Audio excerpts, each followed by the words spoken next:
प्रेम से बोलो सतगुरुदेव भगवान की जय। बोलो संत समाज की जय। बोलो साचे दरबार की जय।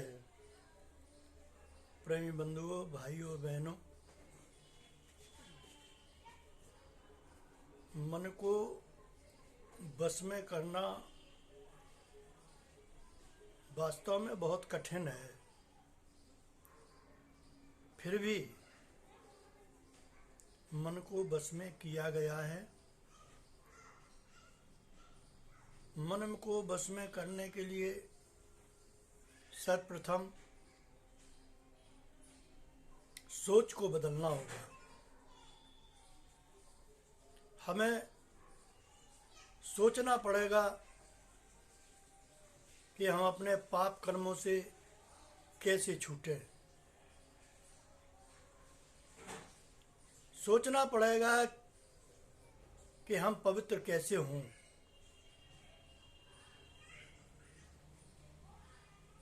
सोचना पड़ेगा कि हम भय से मुक्ति कैसे पाएं। सोचना पड़ेगा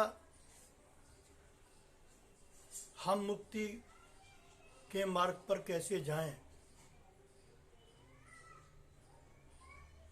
सोच ही बदलनी है। जिस सोच से सोच ही खत्म हो जाए, ऐसा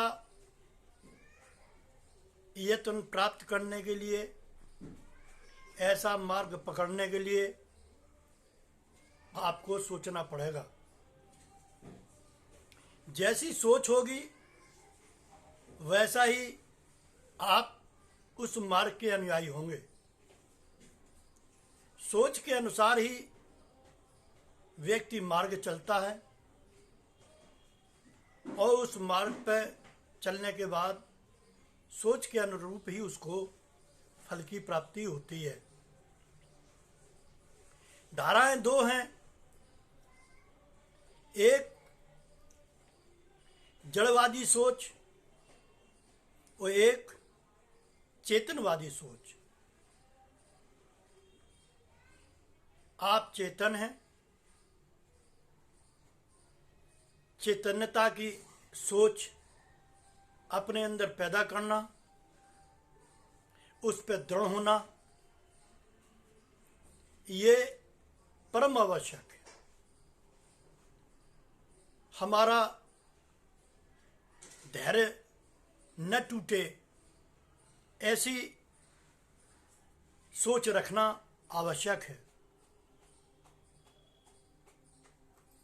बिना सोच बदले ईश्वरवादी सोच की धारा में नहीं बहा जा सकता है। ये भी एक धारा है जो अविनाशी धारा है। अविनाशी धारा में बगैर नहाए हुए ये मन शांत नहीं होगा। अगर मन को काबू में करना है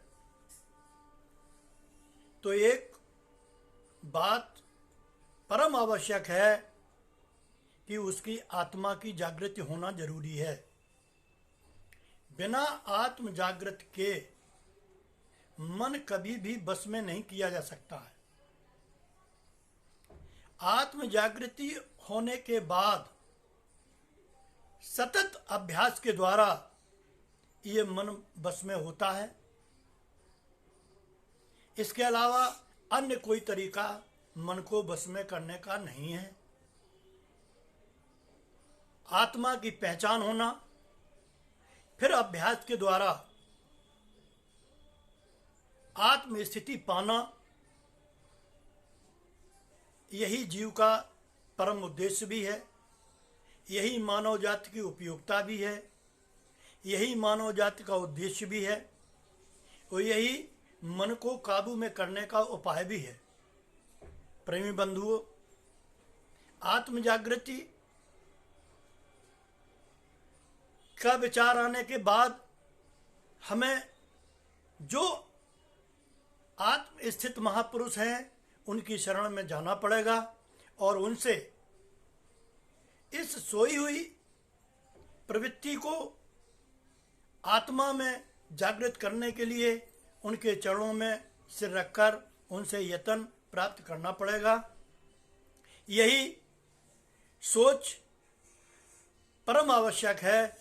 अगर इसको पाना है तो हमें अपनी प्रवृत्तियों को मिटाने का यत्न पाना पड़ेगा, जिससे मन काबू में किया जाए।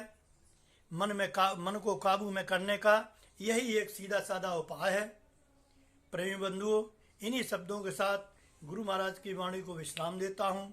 प्रेम से बोलो सद्गुरुदेव भगवान की जय, बोलो संत समाज की जय, बोलो साचे दरबार की जय।